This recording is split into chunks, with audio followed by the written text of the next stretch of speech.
First of all, thank you so much to Berkeley and the Logan Symposium for having this panel here. I don't know if you know how lucky you are. We've been, for the last year and a half, talking a lot about Russia, but not to Russians, especially not the people who are on the front lines covering what we're all obsessing about and obsessively thinking about. And here you have a panel of kind of the creme de la creme of Russian investigative journalists and investigative editors. So I don't know, I'm personally very interested to hear what they have to say. So to my right is Roman Badanyan, Roman. I'm going to try to balance the Russian pronunciations and the American ones. Roman is the editor-in-chief of TV Rain, which is an independent news station. He used to be he's also the JSK fellow at Stanford this year.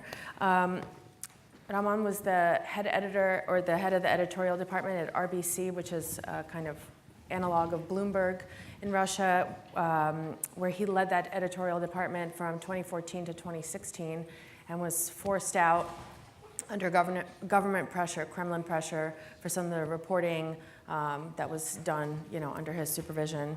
He's also worked at a lot of kind of the most eminent independent news outlets in Russia, Gazeta.ru, Forbes Russia, Izvestia. Then we have, next to Roman, we have Elizaveta Osetinskaya, who is an investigative reporting fellow here at Berkeley this year. She is the former editor-in-chief of RBC, working with Roman. They were forced out in 2016 because they were the first people to kind of violate the sacred taboo of reporting on Putin's family. They found Putin's daughter, what she looked like, what she did for a living, and that she oversaw a $2 billion slush fund funded by Daddy's friends. And that was, of course, no-go, and they were forced out. Before that, she was the editor-in-chief of Forbes Russia, overseeing one of the first investigations into Yevgeny Prigozhin.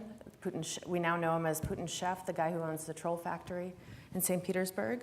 And here she has started The Bell, which is an independent newsletter focusing on finance and politics, which I think we'll learn today is kind of where all of Russian politics happens. We think a lot about the Russian secret services, the FSB, the GRU, but so much of Russian politics is driven by money. So what these guys do is super important.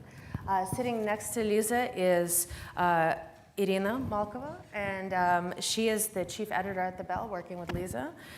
She used to be the chief editor at The Republic, which is a fantastic independent news and news analysis portal in Russia Online, and she started off at Vedomosti, which was a joint project between the Wall Street Journal and the Financial Times. It was the preeminent business daily in Russia and was the leading oil and gas reporter there. And then last, but certainly not least, is Svetlana Reiter, who is, I think, kind of the best investigative journalist in Russia, working in Russia today. She's the Moscow-based special correspondent for The Bell, and she's done, Sveta's work is just amazing. She's looked into the finances of the church. She's covered the Pussy Riot trial, the torture in the North Caucasus. Sveta is a dogged and indefatigable reporter, and God help you if you're on the other end of Sveta's reporting. She's also, we'll talk about this later, but she's done some amazing reporting on the Russian meddling in the 2016 election, just really groundbreaking stuff. So, but because we have, this fabulous young man as our logo, let's start with Trump and the relationship to Trump and how it looks from Russia. You guys aren't in Russia right now, but what's the view from Moscow on this administration? Is the Kremlin happy with what they got? I think this is the hardest question. So we'll get it out of the way first. Could be asked. Are you talking about meddling, about his policy? Any of it, just. Well, it's a little hard for me to judge about times when he was elected, because I was at Stanford at that time, where Roman is now. But as I understood, Russia was celebrating, like at least certainly part of pro-governmental and propagandist part of Russia was celebrating. Am I correct? Yeah, it was an euphoria, kind of. But not for too long indeed, because all officials have told that Okay, now we are going to build some kind of better relations with America. It couldn't be possible if Hillary Clinton win, but now we will try. But it lasted not for too long indeed, because the months and months and months came, nothing has happened, and now what we see. So. Yeah, and the paradox is that today, on my lifetime, that is not that long, but but at least something. This is the lowest point in Russia and U.S. relationships, and it's very contradictory to what I, let's say, ever saw when I was a teenager, when it was all, blossom period and honeymoon period between Russia and U.S. And it's a paradox that, having such a pro-Russia candidate and pro-Russia, let's say, president who was elected, we now have the most disappointing time in Russia-U.S. International relationships. First of all, thank you all for having us here. Not so many guests as on previous session, but anyway. I have kind of idea about it. I have a lot of American friends. They are mostly journalists, and many of them are saying about Trump as a friend of Putin. It's serious misunderstanding what is going on.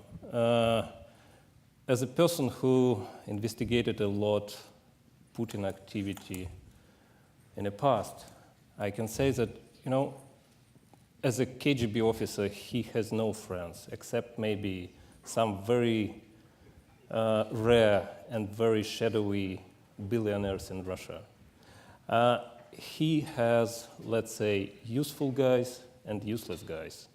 He has useful sources or useless sources. And it's a big difference. What is the difference between friend and useful guy? He sees Trump as a useful guy right now because he can help in achieving Putin interests anywhere, in America, in Syria, wherever. But what is the most important thing? It's very easy to turn from, let's say, useful guy into the enemy or just useless guy. And, we have a lot of examples of such kind of things. For example, take Tony Blair. Do you remember Tony Blair? You all remember Tony Blair. And at one point in the beginning of this century, he was treated as a friend of Putin, without any doubts. He met Putin as the first Western leader ever. And you know what? One day, when Blair tried to oppose Putin's interest in Europe, for example, Gazprom expansion, even in Russian propaganda, he became Putin's foe in one day. It was very easy. Or, you know about Sergei Pugachev. It was one of the richest Russian bankers and very close ally of Putin. And one day he became an enemy. Now he's like it sounds funny, but he's a political exile. Or, for example, Prince Albert of Monaco. He voted for Sochi as the capital of Olympics, but he was a useful guy at that moment. And what I'm thinking, right now it seems to me like we are, as Lisa said, we are in the lowest point of our relations. It seems like right now they are becoming toxic to each other. I mean, Trump and Putin. Putin cannot say anything good about Trump because for Russians in general, Trump is behind American sanctions. Trump is behind American invasion in the Middle East. Trump is behind, Ukraine, revolution. So he cannot do or say anything good about Trump. The same is about Trump. Trump cannot say anything about Putin because he is under, under endless attack of Democrats. So this is a good jumping off point for the next question, which is how Russians see Trump. I think there's a conception here about how Russians see Trump, but how do Russians see Trump? Maybe. I, by the way, disagree with the previous point strongly, with the last one. I think Putin can say whatever he wants about anyone in the country. He is such a professional, and his team is such a professionals in manipulating of public opinion that you ever cannot imagine how different Russian public opinion system is from what you observe in your day-to-day life. Let's say you have one TV channel called, I don't know, whatever, CNN, but only one. You may support that point of view, but you have it on a very high aggression level every day, non-stop, multiplied by 5. You have 5 CNN on every channel every day. So next day, you are able to turn CNN into Fox and produce what Fox is saying every day on 5 times strength. So this is how Putin manages the public opinion in the country. So tomorrow, he can switch situation into hate to America, day after tomorrow into love into America, or with Trump, or I don't know. This is very different for Trump, who is in very hostile political environment, as I understand, even within his own party. So he has no choice to support Putin in any kind, even if we imagine that all conspiracy theories on the planet are truthful, and he's directly paid by Vladimir Vladimirovich with all his escort ladies and I don't know what, he is just not able to deliver what his theoretical back manager wants from him. So he has no choice. He is paralyzed. And as was said previously on this panel, the professional intel community, bureaucracy, Senate, and others, they pushed and put so much pressure on the administration that administration has to impose sanctions, has to follow on the, Russian entrepreneurs and do some, let's say, nasty things. So coming back to your question about nasty for Russian citizens, and because I think that consequences of the sanctions finally will be very significant for majority of Russian population, because now we can see the significant, what we mentioned in the Bell English newsletter that you can sign up for. A little you should. promotion. It's really, if you want to understand what's happening in Russia right now, it really is a must read, I think. Yeah. So Russian economy starts suffering from sanctions because last sanctions was imposed on private business that has market capitalization, that is internationally recognized and efficiently managed. So, and I think that all these events will have consequences. So coming back to attention of Russian people to Trump, or what they think. it's hard to judge about what people really think, addressing to the question, to the headline of your article about Putin, what is on in the Putin head. It's hard to say because people are seriously affected by propaganda. And I can say only one thing, that first time in the history I observe on my Facebook feed that is quite substantial, that people became really pissed about, like normal people, westernized, global-minded people became really pissed about confrontation between America and Russia in a way like, well, we are not against of the world, but there is our interests too, and we don't want to be harmed and offended by other countries. So it's now, this is in a really dangerous situation that it's really hard to talk to normal people. And Trump is not the key factor of that. I want to just maybe to add a bit. Talking about all these TV stations, you should just realize that about 70% of Russian population still watches TV, and they depend highly on that. And if we talk about how we see Trump there, so obvious people saw all kinds of Trump. They began from Trump, a reasonable businessman who could help us to build the relations once again. And then right now they see him as a maybe dangerous person who could ruin Syria or Russia. And this is military rhetoric of Putin. It is against US and against Trump, of course, right now. And it is really dangerous. And Russian people are pissed off, I guess, maybe for one more reason, because they always hear if we take international media and international press, these words, the Russians. Oh yeah, we've heard this. we've heard this and today. Believe me, living in the United States for almost 2 years, I still feel very uncomfortable when people say Russians. Who are those Russians? Am I also part of these Russians? By the way, my T-shirt says in Russian, Russians are okay. This is.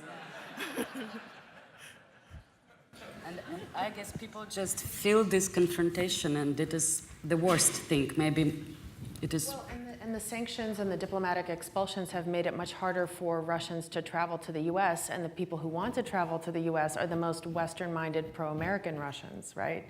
So are there fears that there might be a kind of an iron curtain descending again, that like it's going to be harder and harder to leave the country? It takes about 300 days right now to make visa to U.S. from Moscow. 300 days. Yeah. Sveta, what about on the governmental level?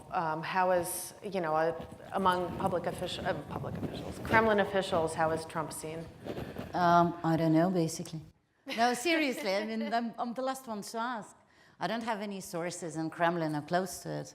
Maybe like tiny, I mean, and the thing, I'm just doing my job, and I don't like politics that much. It's normally like, you always have like lobbyists and hidden agenda and some shadow things and what Churchill called like two bulldogs fighting under carpet. So I'm just trying to, to write the articles. I mean, counting that the political and all the other situation is rather turbulent and crazy. So, I mean, I don't know about the Kremlin officials. Seriously, sorry. Okay. Lisa knows. I mean, ask her.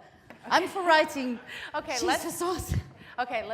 then let's start with you going this way. We've been talking a lot about 2016 and what happened in 2016 and what the Russians did in 2016.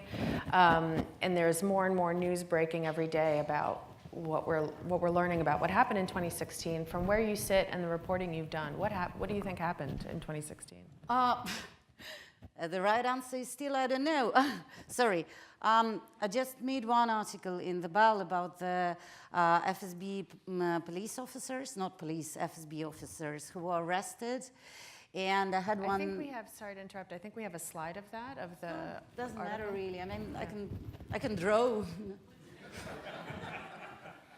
This is a news. No, back. No, it's a different. Back. That's the poison guy. Previous. No, and not this one as well. That's all? Oh, okay. That's it? Okay. Okay, go on, Sveta. Now we have the right one, yeah? Okay, yeah, that's the right one. Okay, it is the right one. No, it's not. But anyway, I mean, so... It's the treason case. Oh, I can't see it from here. Oh, yeah, that's me. Oh, not me. I mean, that's Putin and Trump, obviously. But I mean, yeah, rings some bell. So the thing is, I mean, I have very funny source, not very funny. He's like ex-FSB officer, but he's still very like important, and he's still doing some stuff. And I was drinking with him because these guys like to drink. Sorry to sound that, touristically Russian. That's what you thought about Russians, right? They're drinking. So they're drinking, and the ex-officers are drinking like it's no tomorrow. I mean, we drank, I think, like 3 bottles of vodka or something. No, seriously. You can't imagine what sort of hangover I had the next morning. But I mean, while we were drinking, right, this guy told me, do you know these FSB officers? And I just heard that they were arrested, and he told that they were arrested not on the things they officially accused. And then I started like this terrible journey of trying to understand, without drinking actually. The rest of the journey was sober. So, and then I was like looking for the sources and trying to understand what this guy did. Because the official accusation was like, and I wrote a lot about courts and a lot about like criminal cases, a lot about murders and all that stuff. So I can read the documents like everyone basically.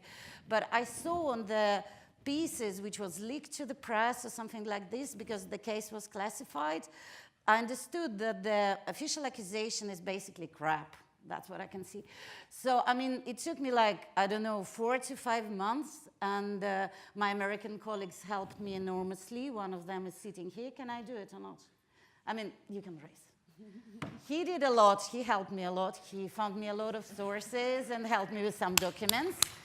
And I mean, all together, we like did the picture, and I mean, few sources from both sides told us that these FSB officers actually helped to American intel with the names of the hackers who actually, you know, interfered to DNC emails, yeah, or servers. And the thing is, I mean, I like this story. I mean, it took a lot of time from me, but the thing I don't really sorry to say, I mean, I trust my sources. It was enough of sources, a lot of sources, basically. But still, it's like we will know the complete true, how it was, the whole scheme, only, I believe, in probably 50 years, because this is politics, like I told in the beginning. So, I mean, well, I tried my best. That's, sorry for hectic saying. Cool. Okay, that was Ira, enough, Lisa? right? What do you guys think? Yeah, what do you guys think happened in 2016? Any of you guys? Well, you know, Go ahead. I was not there at that time, so it's well, what I'm thinking about it, based on, you know, several articles I have read about it, it was kind of attempt to influence somehow the American presidential campaign. So this fact seems like proven for me. That's my opinion in general. Well, basically, this is nothing to disagree about. I mean, there was something. There was not just one thing. There was number of actions. For me, as at least half journalist for now, the biggest question is in what exactly was orchestrated by President personally. What was done because his allies or people who understand well what people really want made certain steps and organized it themselves. So in what extent campaign was directed from the Kremlin, or in what sense and what extent it was made by private actors who just feel they can play this card later on, or they feel patriotic indeed. Don't underestimate this factor, because there are some people, we call it orthodox or very right-wing, or it could be very left-wing, I don't know, that's all mixed already, or nationalist who could do it because they wanted themselves. So this is not a big secret, as many other media outlets, we are trying to add upon the picture. So we want to learn more about which branch created what, and certainly what role business played in that, if any. Because to understand that, in my view, is actually the reason why and what for independent press should exist in this country. Because, I mean, We know that media industry faces the obvious challenges, and more organizations work just for clickbait. I think there are still some important things in journalism that we can do, and we should do to add on to make certain historical impact. And I think that's really important. There are very few Russian media outlets that follow this story in details, because you should understand that this is your American elections. That's important for you, and I understand that. It's hard to evaluate it so high in Russia too, because first, Russia has had fake elections for about 18 years. So the image and the meaning of elections is deteriorated significantly. Second, this story hasn't had such a big impact in Russia informationally. So there are not too many outlets that follow the story indeed. Ira, did you want to add something? Yeah, maybe I could add that relying on our sources, maybe I can say that as far as we know, Putin was really angry towards US and towards the efforts of US to interfere in Russian elections, long before Trump and long before 2016, after 2010. And as far as I've heard from them, he treated like interfering the efforts of US government to give money to different NGOs who watched after the elections in Russia and so on.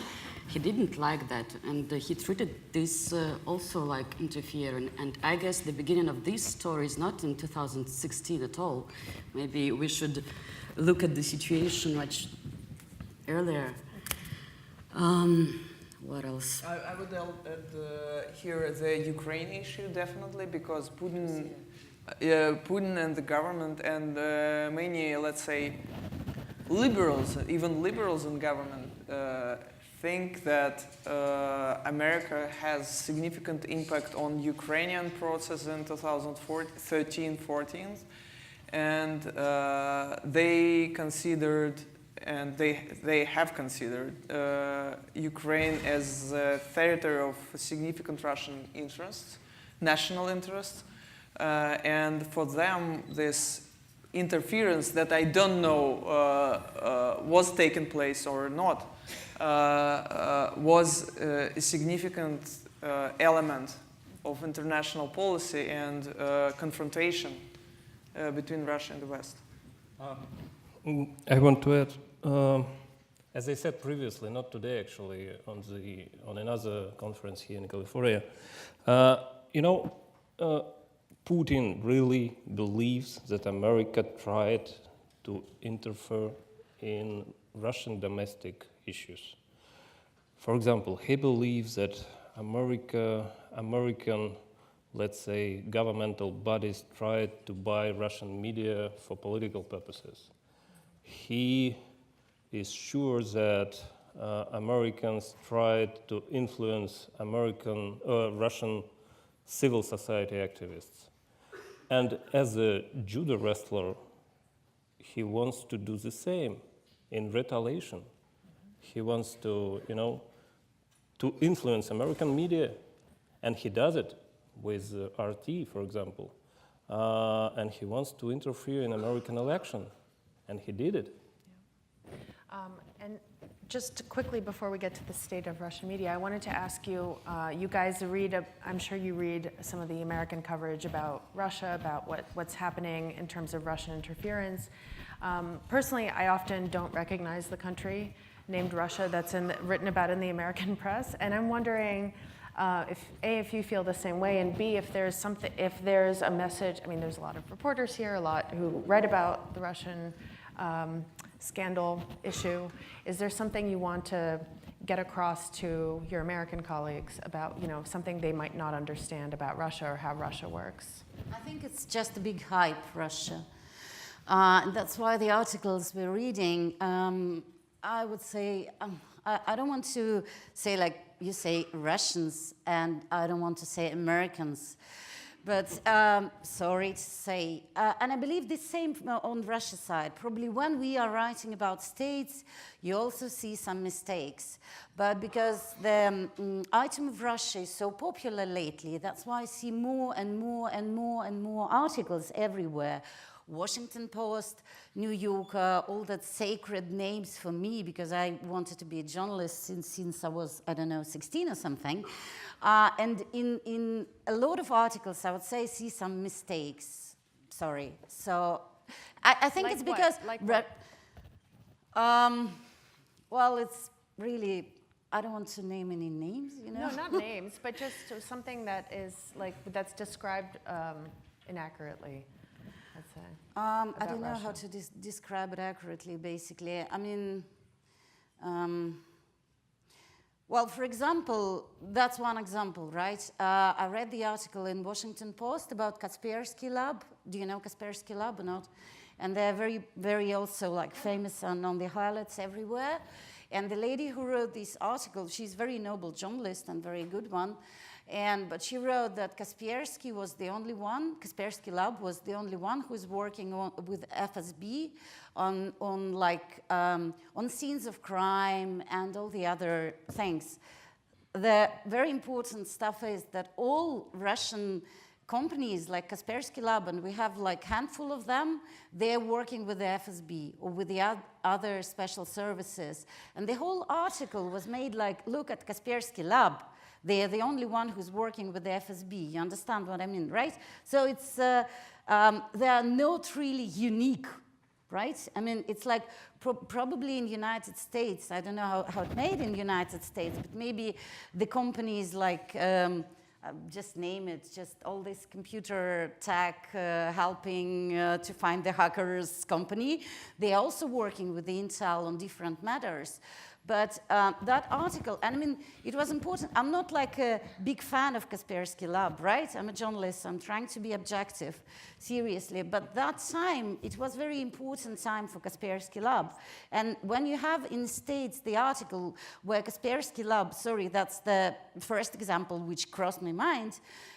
When you have the article where it's written that Kaspersky, look at them, they're working with the FSB, this, and that, and you are not mentioning that actually it is on the law. So if I want to set the computer, you know, tech, whatever, how you call it, security, computer cyber security, remember the word, cyber security company, let's say with Roman Badanin, and we would like to work with FSB, then we would be working with the FSB. And actually, sometimes we would be like obliged to work with the Intel. That's what I mean. It's not like you know, specially made, but sometimes you see this stuff, and I can understand why, because, I mean, we working in the news slots, or news outlet, you call it, right? Sometimes it's a pain in the arse sometimes, because you have news is like falling, and you're like, oh, really? What next? I mean, and I need to write about them, right? So probably it's the same with Russia. You have Kaspersky, and then you have Prigozhin, and then this, that. So you need to write really quick, and you don't have a time to dig, you know? We also don't have a time to dig, you know, sometime on some newses. But when I'm reading it, it's really like, you know, I'm seeing it with my eyes. So. Let me turn it into a joke. Like it wasn't enough. Yeah. You can call me Elizaveta that attended Kremlin because of her past responsibilities. But sometimes reading American press, I think how it turned, I'm still alive. It's like, it's presented in such, well, okay, I was rescued and now I'm in a safe haven in US. But how it turned that my team is still alive. What do you mean? What do you mean? I mean, people still are still able to work on the ground to do some investigative reporting. So if we follow only the image of Russia in the press, there is no room for free reporting. That's honest to say that room for free and independent press has been decreasing in the last 15 years, or maybe 18 years, but there is still room for independent journalists and independent media outlets. They are, of course, on the edge of efficiency. Many of them are surviving rather than performing. But there is still a lot of brave journalists and good quality journalism in the country. Yeah, a lot of investigative reporters. I mean, really, I'm like crap comparing to them, but thank you for your compliments in the beginning anyway. I mean, we have the people who are working with the ICIJ for Novaya Gazeta. They're doing like marvelous stuff. And Also, we are working with ICIJ. but they did Panama Papers, not us. No, I mean, they. Yeah, they're brilliant guys. I mean, we have a lot of investigative reporters on Dost TV channel. So yeah, thanks to Roman Badanyan. And we have some small outlets. I mean, talking about the investigative reporting, we don't have it a lot in, let's say, like federal press, of course, but I mean, we have quite some of them in Novaya Gazeta and the other stuff, and you know. I have like an impression from abroad. It's absolutely no doubt that Russia has enormous problems with freedom of speech, but do you know what samizdat is? I can explain a little bit. Samizdat, I see samizdat, it's Russian word which means self-publishing. I see samizdat as the first Soviet non-profit media startup. It was extremely popular at the end of Brezhnev era, for example, 40 years ago. It was like when thousands of people across country published prohibited literature or journalistic pieces with their own typing machines. Why did they do it? Because the majority of Soviet population could not find this literature officially, legally. It was very risky for these publishers. It was illegal, it was risky. And what I see now, you know, it's surprisingly for me from here, but it looks like a revival of samizdat right now in Russia. I can explain. You know, approximately 10 years ago, we had big bunch of big players in media market in Russia. We had big media owned by oligarchs. We had big media owned by state. We had big media owned even by international publishing companies like Axel Springer or Financial Times and so on and so forth. And what happened? Now they disappeared or they lost their influence. And majority of them, you know, they're pretty old for young audience, for millennials, so-called millennials. And what we have not big, but anyway, pretty good amount of new media. They all are compact, small. They all are independent. Mostly they operate from abroad. We can take, for example, the Bell, Mediazona, Medusa, and so on. You know, it's, and no one but Kremlin did it in general. So I'm pretty hopeful in regard of Russian media because of it. I think we're going to open it up for questions. Down here. Just. Oh, okay. Hello, I just wonder if you go back, you alluded to the 2010 election and the opinion that Americans tried to interfere in that. If you go back even further to the end of the Cold War and the expansion of Western institutions like NATO and the EU eastward right up to the borders of Russia, how much does that explain what we see here as aggressive or belligerent moves by Russia, a feeling of insecurity because the Western bloc was just moving in on Russia? I mean, is that a factor in any of this? Well, Well, it's hard to disagree with you. That's certainly a factor, especially given that people who now run the state, they're people whose conscience was formed during the Cold War. So their mindset is all about, how to say that, bipolar world. So I'm not an expert in international politics at all. So my journalism expertise is about business, follow the money, investigations, and so on. But as I understand, this is a complex of traumas, of injuries, mental injuries of the whole country that has a history of being great country for centuries.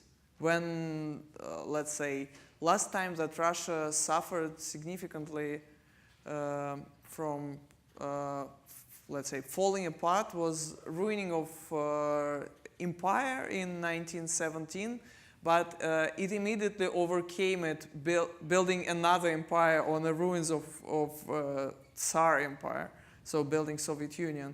So maybe the last significant distortion was in 17th century. Roman can correct me if I'm wrong, because Roman is a historian by his background. Yeah, so that was like a mental trauma for the most of the population. And Putin, as being a genius populist, I really think he's a genius populist.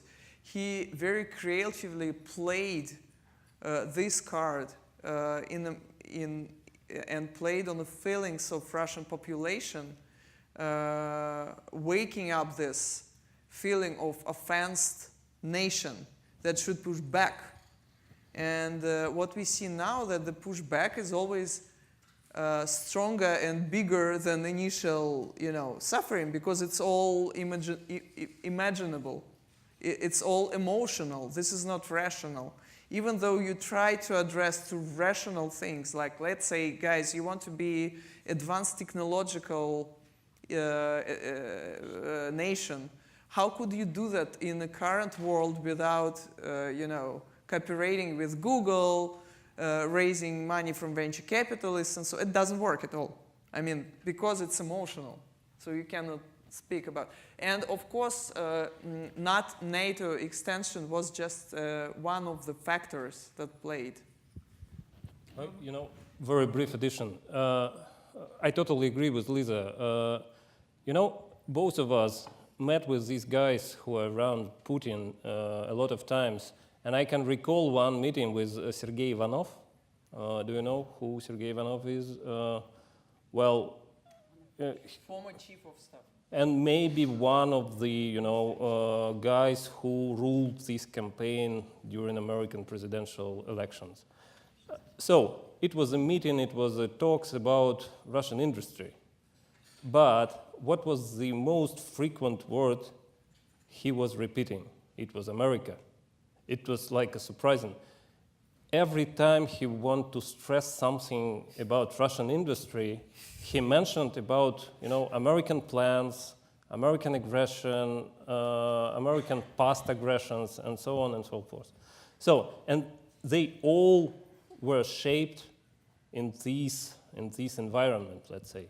Do you think they really believe it, or that it's like a cynical kind of tool, or a bit of both? Well, I'm not a therapist. Yeah, I don't know their mindset. I cannot open their skulls. So, but it seems like they are saying what they're thinking, really thinking. Yeah. I think it's quite natural. It's not just. Look at this interview with Megyn Kelly. Yeah. Watch this interview again. You see, Putin is really emotional. He's answering. He wants to deliver to you. He wants to talk to you. He wants to explain something to you. Yeah. So.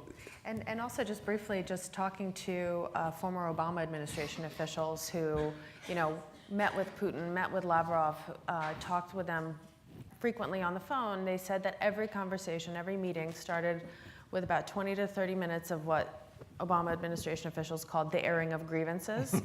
And it was just like, and the NATO expansion, and George Soros, and the privatization. And the Obama officials are like, okay, well, all right, they're wrapping up. Let's just let them do this. As I remember, Michael McFaul called it whataboutism, right?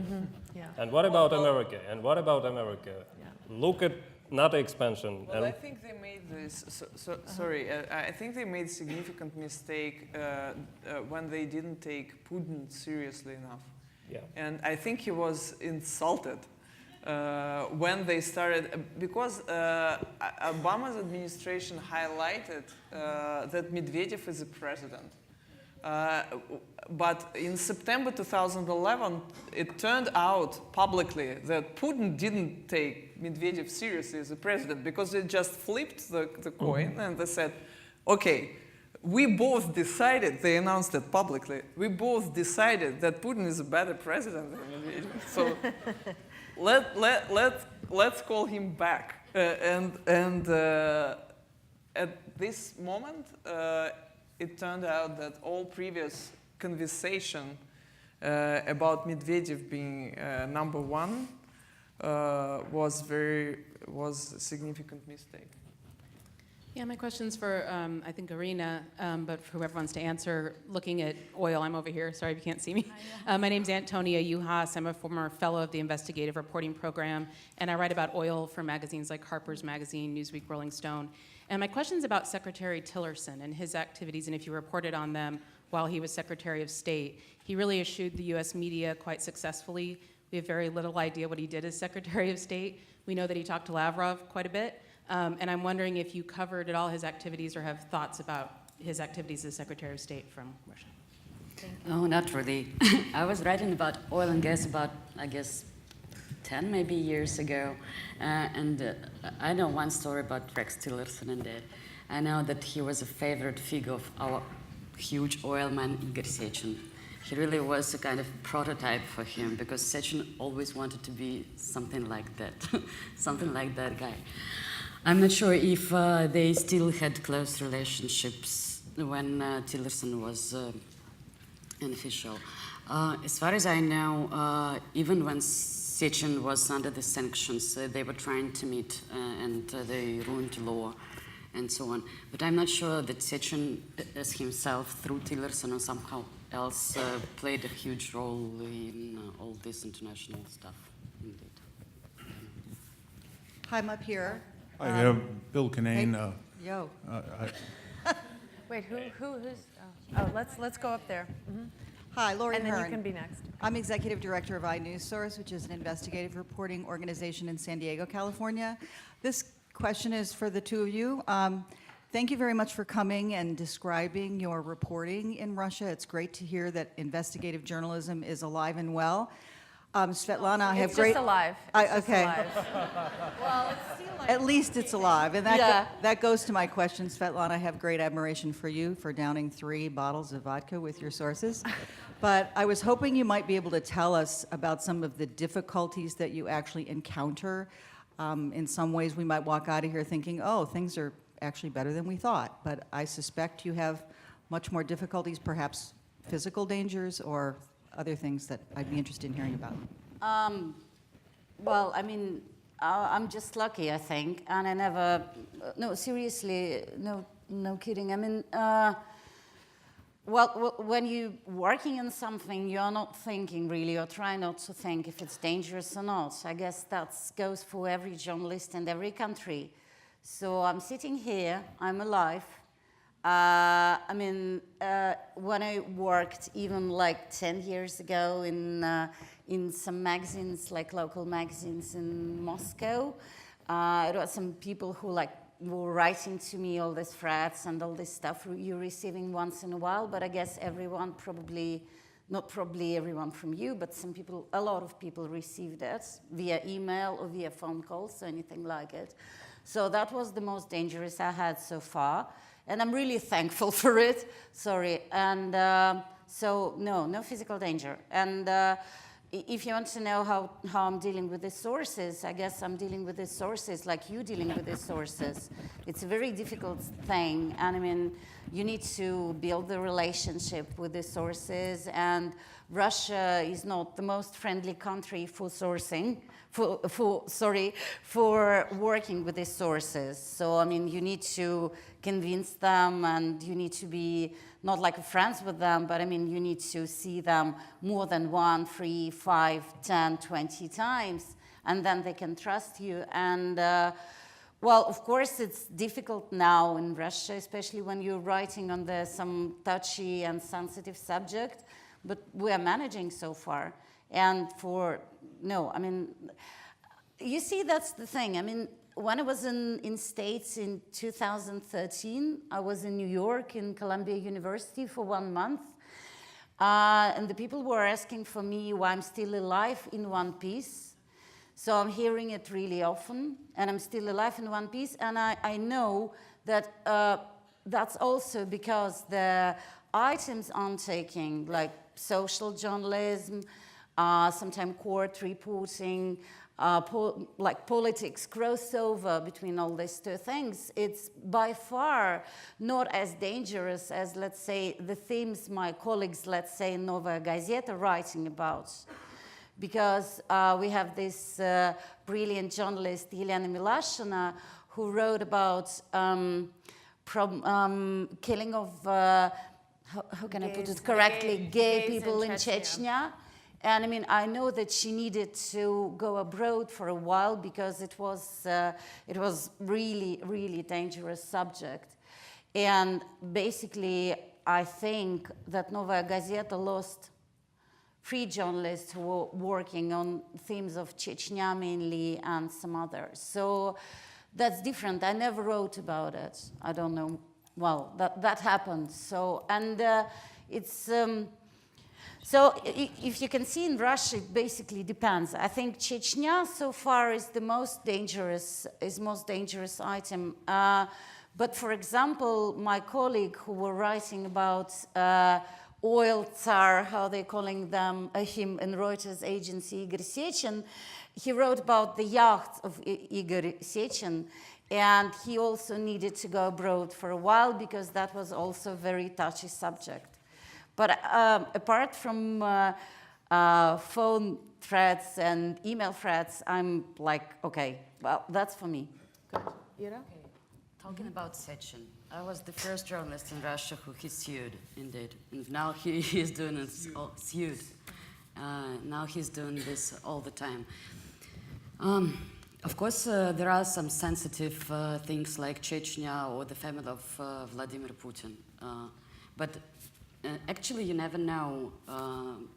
For example, one day I wrote an article, and it was just in use for me. I wrote an article about one of the people close to Igor Sechin who has bought a huge and beautiful building in Moscow and just forgot to pay taxes. Things happen. Just forgot. And I was just digging this story with my reporter, and we were doing this for about a week.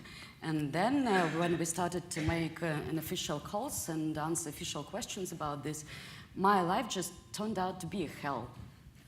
Like, they called to everyone, to my boss, to the director, to the owner of the company, and even my former sources, which I thought were reliable enough. They called me and say, hey, Irina, just stop doing this. You have a young son and so on. And it was really, and it wasn't too good.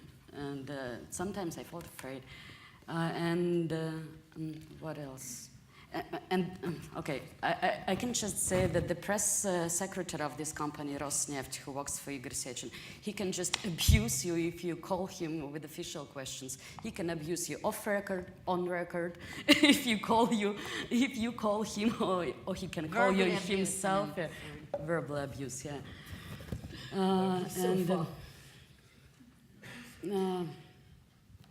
Yeah, and we were working all together and did 3 of us on the article about the daughter of Vladimir Putin, and on the article about his son-in-law. And the oyster farm? Huh? Oyster Farm was the last one, yeah. Yeah, It was our they last also article at found RBC. They found Putin's personal oyster farm also. No, it was not Putin's first. Go ahead, go ahead. Go ahead, no, go ahead, go ahead. I just don't know how to tell this in English. Okay, all of us realize that it is just a dangerous thing. Of course, we understood that going on with all these stories, it will have a bad end for us. I'm not sure that for our lives, but we realized that it is just a dangerous topic, and we would have some kind of problems. You never know what kind of problems you will have.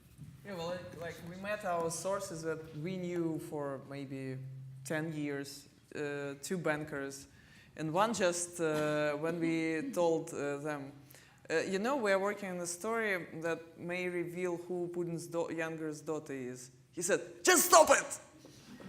Are you an idiot?" And another one said the same. Because people didn't know what his daughters like. They knew kind of maybe what their names were. Yeah, what people they knew like. from Putin's book and early pictures and filmings that she exists, and Putin has 2 kids.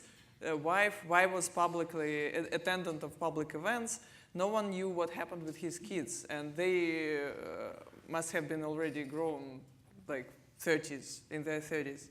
And due to Roman, we knew the story about one of the daughters and her business near Moscow State University, creation this Russian Silicon Valley that would cost roughly $2 billion.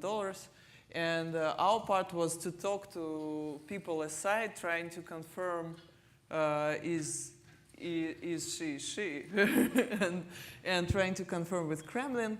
And I remember the reaction of our sources that we knew for 10 years. Like, it was, like, for me, it was, I stuck at this moment and said, oh my God, there could be something really serious. And it was for you. You were pushed out. Right. Well, compared to these expectations, the worst thing when someone is threatening you, you don't know what you fear, actually. These expectations are worse than the outcome. Because when the outcome comes, so you at least can deal with it, or you cannot. Right. But also, I think just really quickly about what happened with you guys at RBC and being pushed out, I think, in my point of view, when you constantly ask Russian journalists, like, how are you not dead yet? What's actually happening, I think, is Putin has learned that it's a really bad PR to kill journalists. Kadyrov has not learned this yet, but Putin has. And what the Kremlin has done instead of killing journalists now is just to drive them out of business and deprive them of a paycheck. And everybody has kids to raise and a roof to put over their head, and it just becomes, there's more and more of our colleagues who have left the profession entirely, and I think that's kind of the more dangerous thing there. Roma, you had a story about TV Rain. Well, yeah, surprisingly, I have something to add to your question. Even living here in California, it sounds funny, but the judicial system in Russia is still working, but in a not good manner. My team back in Moscow, including me right now, are under criminal charges because of our reporting. It's not very frequent in Russia, to sentence journalists for libel or defamation, but it's a criminal charge in Russia. I can recall at least approximately 10 examples of such cases around Russia, mostly not in Moscow, but in provinces. So there are a lot of measures how authorities can oppress free media, including court as well, including bribes as well. Mm-hmm. All right, we'll take one last question. Who had the mic? I just had a question about the economy, since you are all reporters on the economy. So can you say anything about how the oligarchy is responding to sanctions, and is there any sort of reorganization? What's happening in the Russian economy? I think you have a lot to say about that. We don't have much time left, and how do you think the sanctions will land? Okay, who? Start. Russian economy. So I could characterize Russian economy before the recent sanctions as a swamp.